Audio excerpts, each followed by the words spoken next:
और जब ये कहा गया कि नहीं दर्द सम दुख दुख जग माही, संत मिलन सम सुख कछु नाही, और आप इसको मिला के देखिए, इस सत्य को लंकिनी ने जाना। लंकिनी जो लंका में रहती है, लंकिनी जो राक्षस रावण की सेविका के रूप में सेवा करती है, पर उसमें भी ब्रह्मा जी ने एक बीज डाल दिया था संस्कार में। जब लंकिनी ने पूछा मेरा भविष्य, तो उन्होंने कहा पहले तो तुम्हारे ऊपर यक्षों का राज्य होगा, देवताओं का राज्य होगा, अंत में राक्षसों का राज्य होगा। तो महाराज यही मेरी दशा होने वाली है।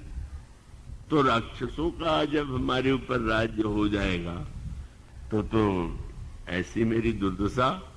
तो कहा नहीं, जब राक्षसों का राज्य होने के बाद कोई बंदर आवेगा और उसका मुक्का लगने के बाद तुम मगर गिर पड़ना, तो समझ लेना चाहिए कि अब राक्षसों का विनाश होने वाला है। ब्रह्मा ने यह कह दिया था, पर वो भूल गई थी।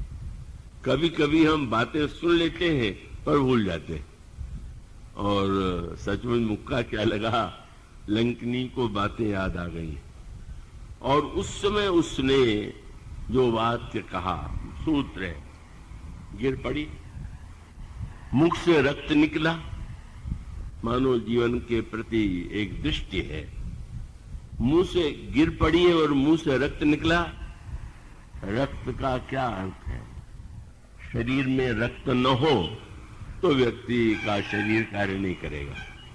इसी तरह से शरीर में जो रक्त होता है, उसी से तरह से मन में रक्त होता है, और मन में वो रक्त ही व्यक्ति को सक्रिय मन बनाता है। और वो रक्त क्या है? राग। जब आपका किसी से राग हो जाता है, अपनत्व होता है, ममता होती है, तो स्वभाव तो आपके मन में करने की तीव्र इच्छा उत्पन्न होती। पर वो राग की वृत्ति, जहां राग होगा वहां द्वेष अवश्य होगा। जब आप एक से राग करेंगे तो द्वेषर से द्वेष के बिना नहीं रहेंगे।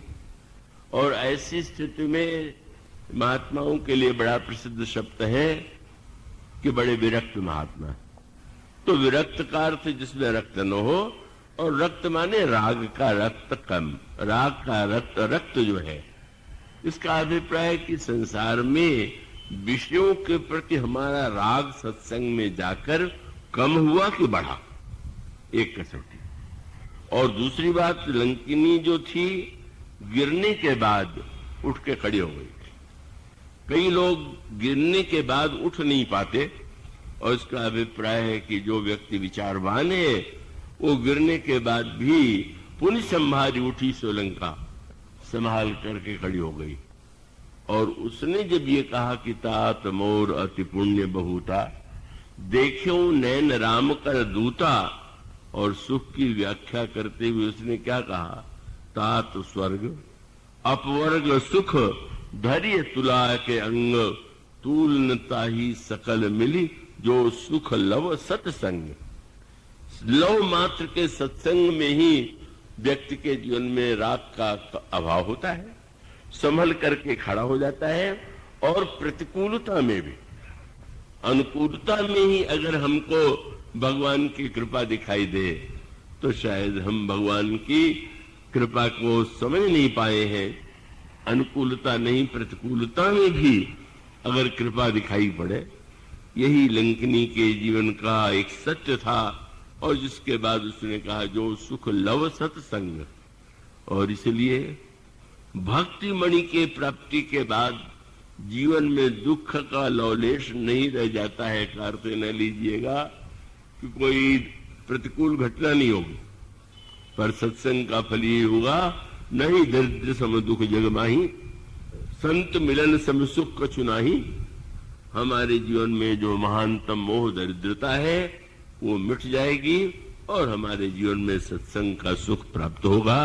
आज इन शब्दों के साथ कल इसके बाद सत्संग का समापन। बोलिए सिया।